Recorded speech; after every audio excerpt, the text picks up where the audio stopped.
Bismillahirrahmanirrahim. Assalamualaikum warahmatullahi wabarakatuh.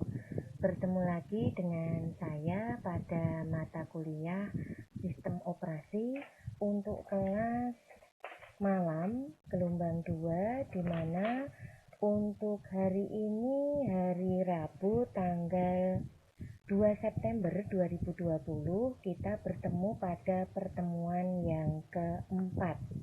Nah, pada pertemuan yang keempat ini nanti saya akan memberikan materi dengan tema yang berbeda dari minggu sebelumnya.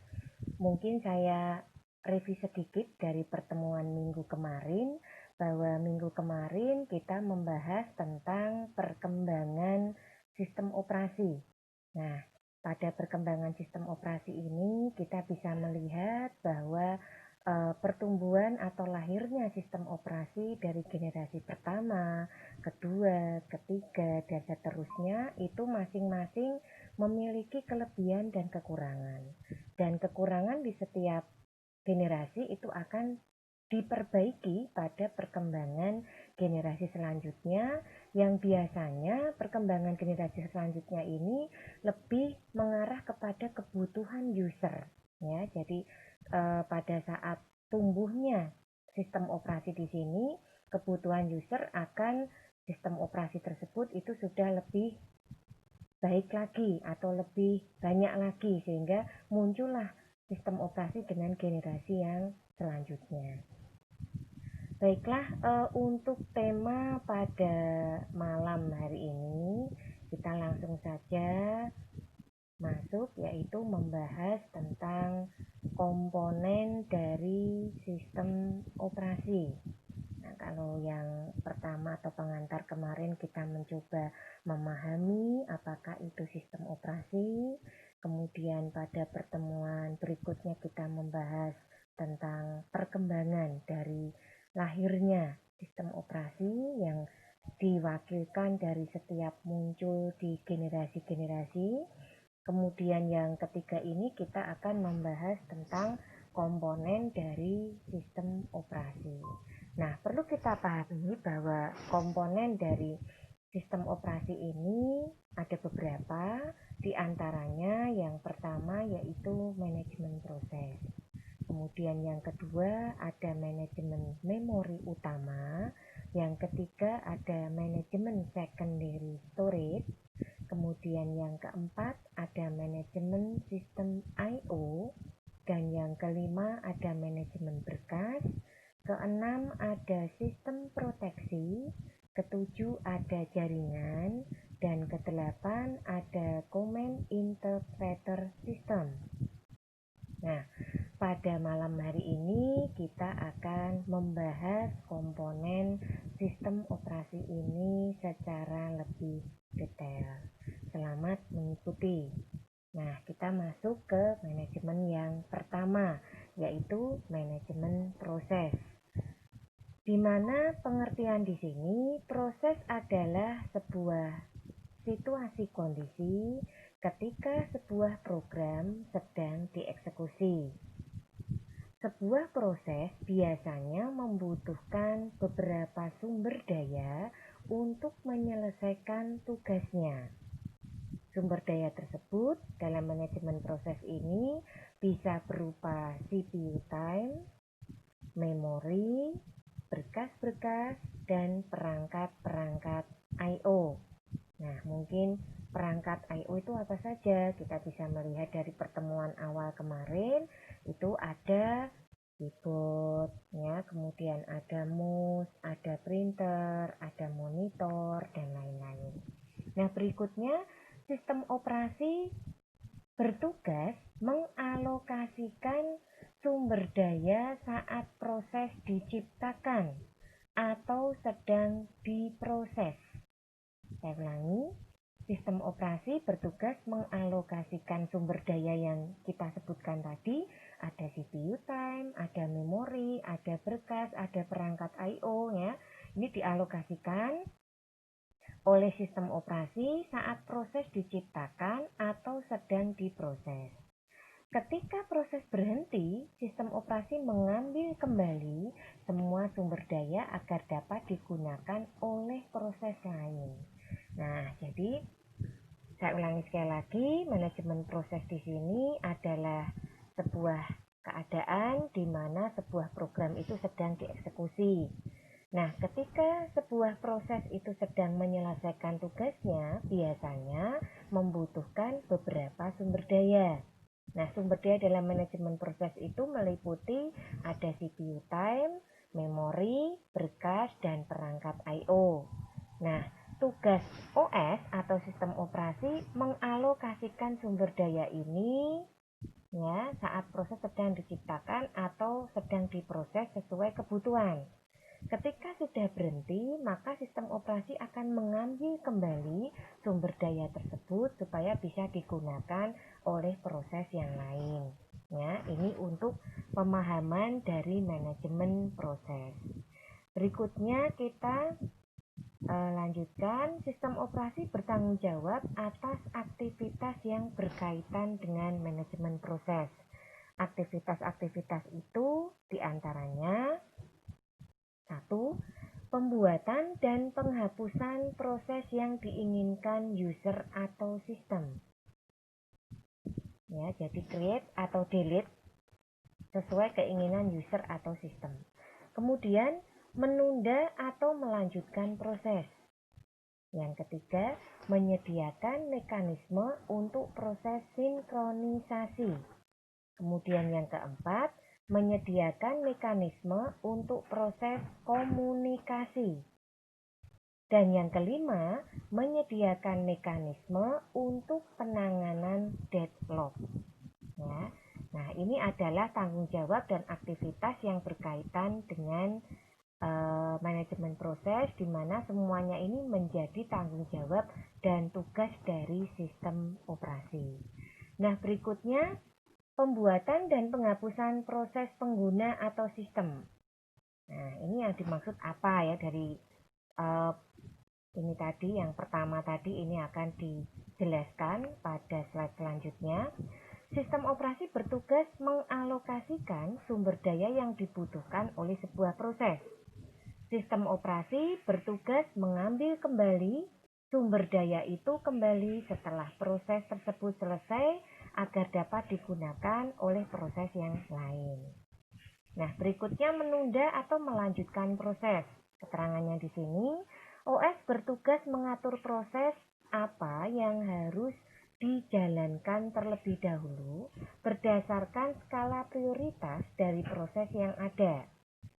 Apabila terdapat 2 atau lebih proses yang mengantri untuk dijalankan, sistem operasi akan mendahulukan proses yang memiliki prioritas paling tinggi. Nah, ini ada pilihan ya. Itu tadi untuk menunda atau melanjutkan. Berikutnya, menyediakan mekanisme untuk proses sinkronisasi. Sistem operasi akan mengatur jalannya beberapa proses yang dieksekusi bersamaan. Tujuannya menghindarkan terjadinya inkonsistensi data karena pengaksesan data yang sama. Nah, ini hati-hati ya. Jadi bisa saja terjadi pengaksesan data yang sama sehingga mengakibatkan inkonsistensi data. Kemudian bertugas mengatur urutan jalannya proses agar setiap proses berjalan dengan lancar. Nah, ini tadi untuk mekanisme yang disediakan untuk proses sinkronisasi. Kemudian kegiatan yang keempat, menyediakan mekanisme untuk proses komunikasi.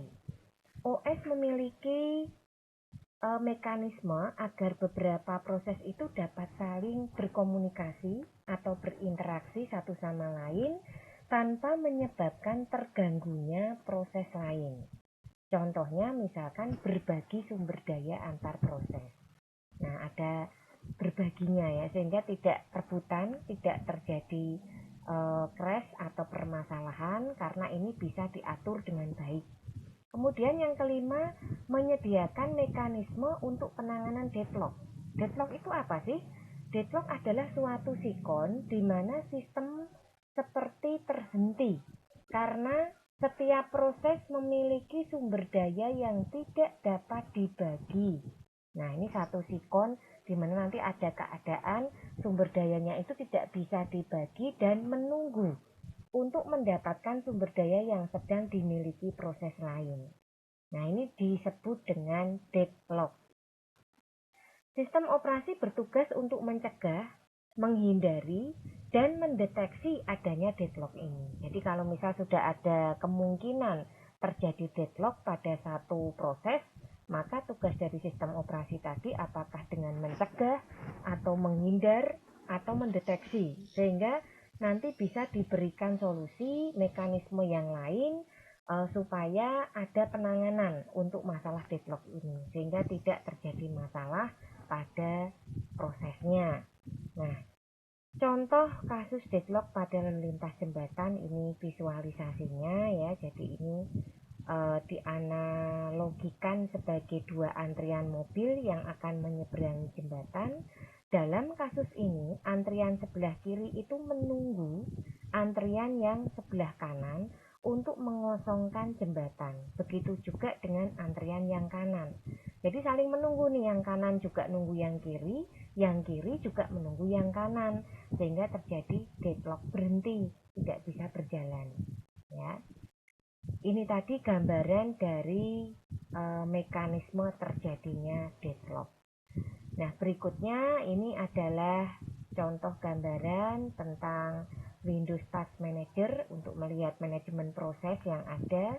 Ya, jadi ini kadang-kadang muncul seperti ini ya, kalau seandainya kita ingin menampilkan apa saja aplikasi yang sedang aktif di komputer kita karena mungkin terjadi masalah, entah ada hang dan sebagainya, kemudian kita bisa mematikan satu atau dua aplikasi supaya bisa berjalan lagi. Nah, ini dengan Windows Task Manager, ini contohnya statusnya running semua. Ya, kemudian di sini penggunaan dari prosesnya. Ya. Nah, ini bisa di end process seperti ini dengan memilih end process atau memilih end task. Ya. Ini tadi untuk gambaran penggunaan manajemen proses. Nah, ini untuk Windows Task Manager, nanti bisa dilihat lagi di sini. Kemudian kita masuk pada manajemen memori utama. Nah, tadi kita sudah bicara manajemen proses, sudah paham ya. Nah, sekarang manajemen memori utama. Memori utama di sini meliputi RAM dan ROM atau ROM ya.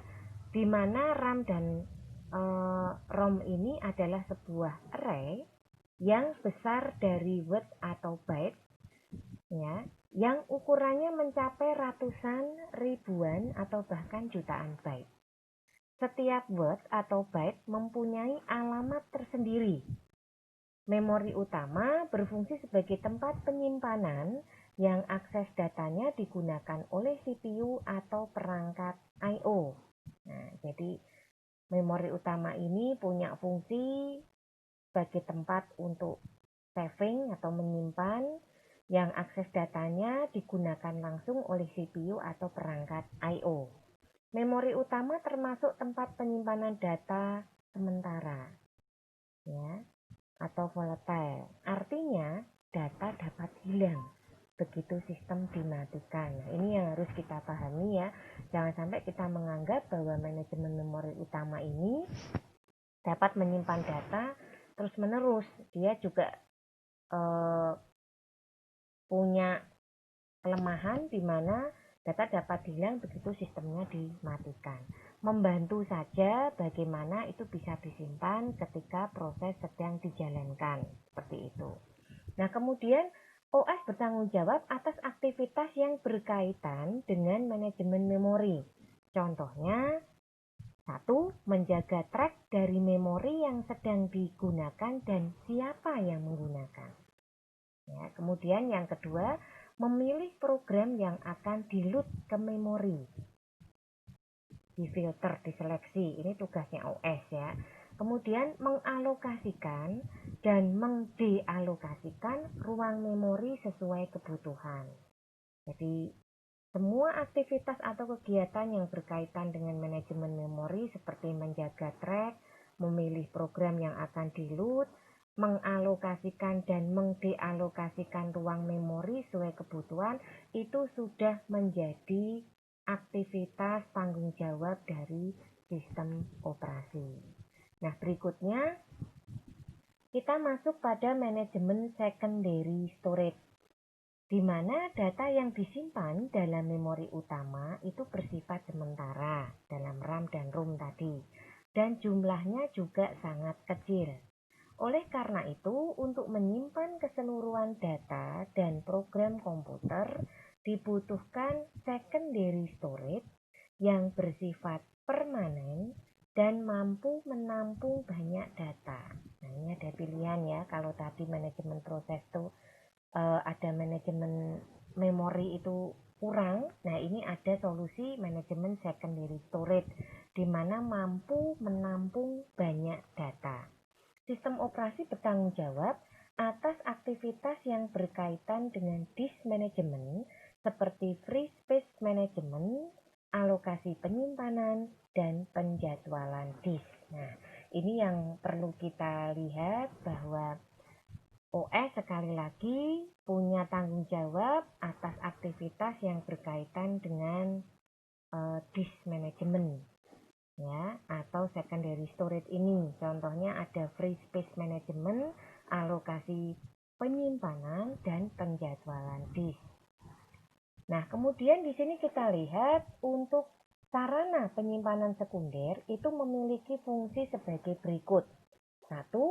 Menyimpan berkas secara permanen. Ya, artinya di sini data atau berkas diletakkan secara fisik pada piringan magnet dari disk yang tidak hilang walaupun komputer dimatikan. Ya, ini penyimpanan yang permanen. Kemudian yang kedua, menyimpan program yang belum dieksekusi oleh prosesor. Jika sebuah program ingin dieksekusi oleh prosesor, program tersebut dibaca dari disk, lalu diletakkan di memori utama komputer untuk selanjutnya dieksekusi oleh prosesor menjadi sebuah proses. Ya, jadi fungsinya menyimpan secara permanen untuk berkas yang ada dan menyimpan program yang belum dieksekusi. Jadi setelah nanti siap, ya, karena diletakkan di memori utama komputer, kalau sudah oke, baru dieksekusi oleh prosesor menjadi sebuah proses. Nah, berikutnya memori virtual adalah mekanisme sistem operasi untuk menjadikan beberapa ruang kosong dari disk menjadi alamat memori virtual, sehingga prosesor bisa menggunakan memori virtual ini seolah-olah memori utama. Ini ya, ada memori virtual juga. Akan tetapi karena letaknya di penyimpanan sekunder, akses prosesor ke memori virtual menjadi jauh lebih lambat dan menghambat kinerja komputer. Ya, ini ada kelebihan dan keuntungannya. Kelebihannya bisa menggunakan di sini memori seolah-olah sebagai memori utama, tapi kekurangannya menjadikan kinerja komputer itu lambat, ya, karena letaknya ada di secondary storage. Nah, ini adalah komputer manajemen, kita lihat. Jadi di sini kalau kita lihat drive tools, ya, ini filenya apa saja ada di sini, ya. Nah, kemudian ini ada komputer manajemen untuk sistem toolsnya diletakkan jadi satu, untuk storage-nya diletakkan jadi satu. Nah, ini yang kita lihat dari manajemen komputer. Kemudian untuk disk manajemennya seperti ini, ya. Jadi ini terlihat penggunaan untuk setiap drive-nya itu berapa kapasitasnya untuk disknya. Nah, ini yang bisa kita lihat untuk disk manajemen. Nah, berikutnya yang keempat, manajemen sistem I/O. Tadi ada 8 ya. Nah, ini kita masuk yang keempat. di mana hal utama yang dilakukan oleh sistem komputer selain melakukan sebuah komputasi adalah masalah input dan output. Dalam kenyataannya, waktu yang dibutuhkan untuk komputasi itu lebih sedikit dibandingkan waktu untuk I/O. Sehingga manajemen I/O menjadi komponen penting bagi sebuah sistem operasi. Nah, fungsi sistem operasi untuk I/O ini, satu, ada buffering atau penyanggahan. Buffering ini artinya menampung data sementara dari atau ke perangkat I/O. Berikutnya, scheduling atau penjadwalan. Melakukan penjadwalan pemakaian I/O system agar lebih efisien. Kemudian yang ketiga ada spooling, meletakkan suatu program pada buffer agar setiap perangkat dapat mengaksesnya. Nah, ini adalah fungsi-fungsi yang ada pada manajemen sistem I/O, yaitu buffering, scheduling, dan spooling. Ya, ini adalah istilah-istilah yang biasanya nanti juga sering ditanyakan ya pada soal. Nah, berikutnya masih lanjutan di sini fungsi yang keempat, menyediakan driver perangkat yang umum. Driver ini digunakan agar sistem operasi dapat memberikan perintah untuk operasi pada perangkat keras. I/O yang umum seperti optical drive, media penyimpanan sekunder, dan layar monitor. Ini sudah ada contohnya untuk driver perangkat umumnya. Kemudian yang kelima, menyediakan driver juga untuk perangkat yang khusus. Contohnya seperti kartu suara, kartu grafis, dan motherboard. Nah, ini adalah fungsi dari sistem operasi untuk manajemen input dan output. Nah, kita bisa lihat contohnya di device manager di sini. Ya, jadi kita bisa klik belah kanan, pilih manage. Nah, nanti akan muncul tampilan komputer manajemennya. Ya. Nah, seperti ini gambarannya. Nah, berikutnya manajemen berkas. Berkas adalah kumpulan informasi yang berhubungan sesuai dengan tujuan pembuat berkas tersebut, di mana berkas dapat mempunyai struktur yang bersifat hierarkis. Contohnya ada direktori, ada volume, dan lain-lain.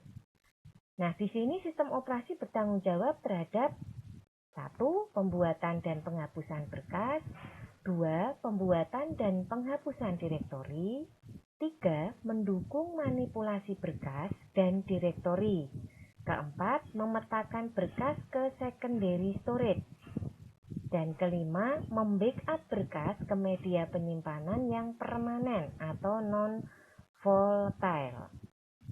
Nah, ini adalah tugas dan tanggung jawab dari sistem operasi pada manajemen berkas.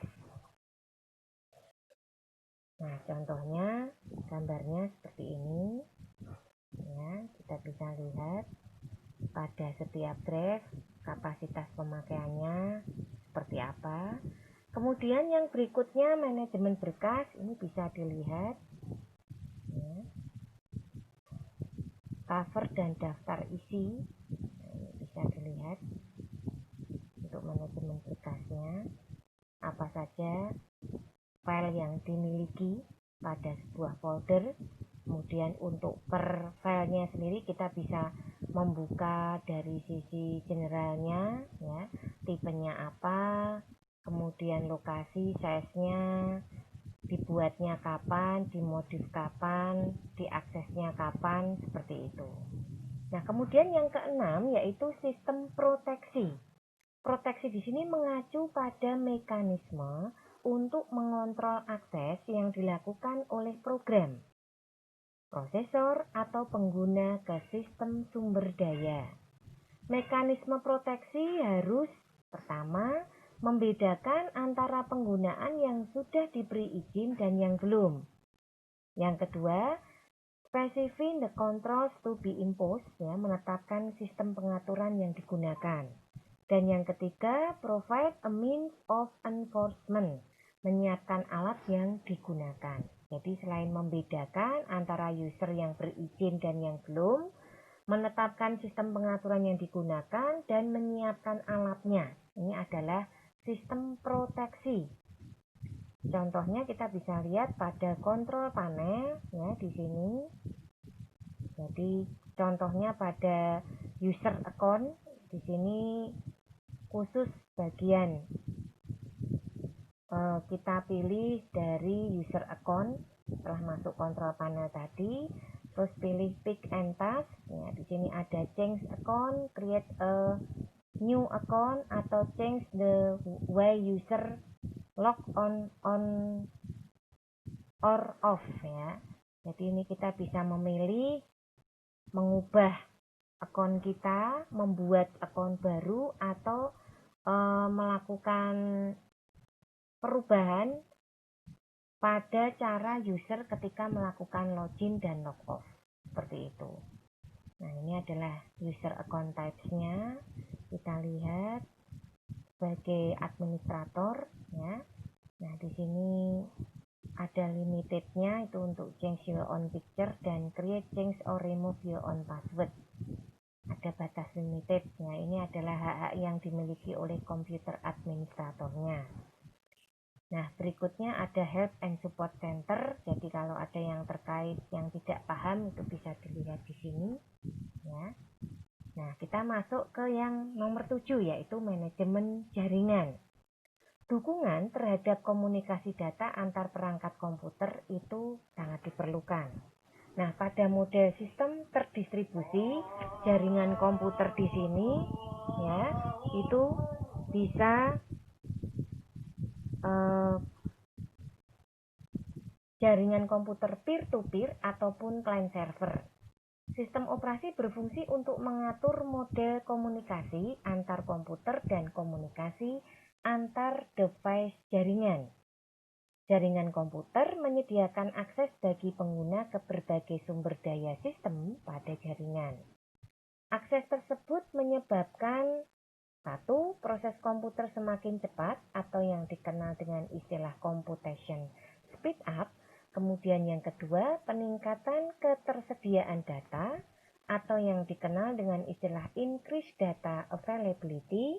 Kemudian yang ketiga, peningkatan kemampuan atau yang dikenal dengan istilah enhanced reliability. Ya, jadi ini akses yang terjadi ya, yang menyebabkan proses komputasi cepat, peningkatan ketersediaan data beserta peningkatan kemampuan. Ya, ini ada di manajemen jaringan. Karena pada jaringan komputer itu menyediakan akses bagi pengguna berbagai sumber daya sistem pada jaringan yang mengakibatkan tiga hal tersebut. Kemudian kita masuk pada sistem yang terakhir yaitu sistem terdistribusi. Sistem terdistribusi adalah sekumpulan prosesor yang tidak berbagi memori atau clock. Setiap prosesor memiliki memori dan clock sendiri, di mana prosesor tersebut terhubung melalui jaringan komunikasi dan menyediakan akses ke pengguna ke berbagai sumber daya sistem. Suatu sistem operasi terdistribusi yang sejati adalah yang berjalan pada beberapa buah mesin yang tidak melakukan sharing memori, tetapi terlihat bagi user sebagai satu buah komputer single. Nah, ini ya keistimewaan dari sistem operasi yang terdistribusi. Nah, di sini kita membahas sedikit perbedaan antara OS jaringan dan OS terdistribusi. Perbedaannya, tiap komputer memiliki sistem operasi sendiri. Ya, kalau jaringan kan tidak. Kemudian, tiap komputer memiliki file sendiri di mana data disimpan.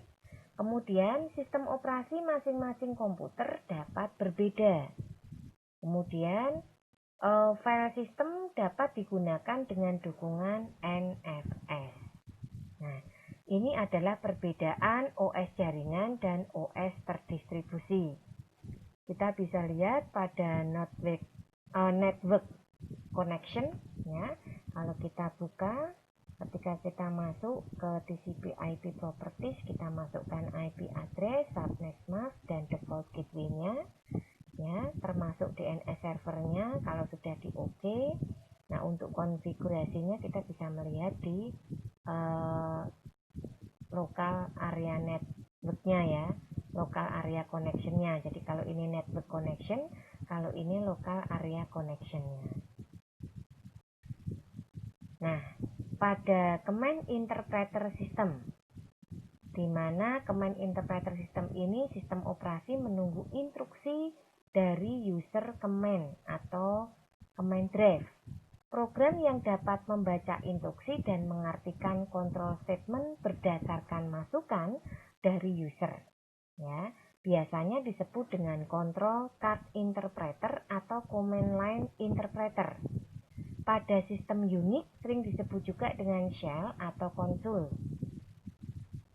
Command interpreter system sangat bervariasi dari satu sistem operasi ke sistem operasi yang lain dan disesuaikan dengan tujuan dan teknologi I/O device yang ada. Contohnya ada CLI atau Command Line Interpreter, Windows dengan GUI dan klik, drag and drop ya, kemudian pen based touch dan lain-lain. Nah, itu tadi sedikit penjelasan dari materi pada malam hari ini tentang komponen dari sistem operasi. Harapannya Anda semua bisa memahami apa yang saya sampaikan pada malam hari ini. Nah, berikutnya seperti biasa pada akhir pertemuan itu selalu ada kuis di sini. Anda bisa lihat. Untuk kuis ada 5 pertanyaan. Yang pertama, sebutkan perbedaan OS jaringan dan OS terdistribusi. Ini barusan dibahas ya tadi. Kemudian yang kedua, apakah sistem terdistribusi itu? Yang ketiga, apakah berkas dalam manajemen berkas? Kemudian yang keempat, sebutkan 3 komponen sistem operasi. Saya hanya meminta 3. Kemudian yang kelima, apakah deadlock itu?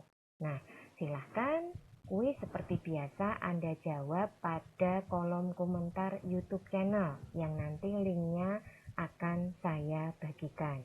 Jika masih ada pertanyaan, bisa ditanyakan lewat WA group atau langsung japri pada nomor WA saya.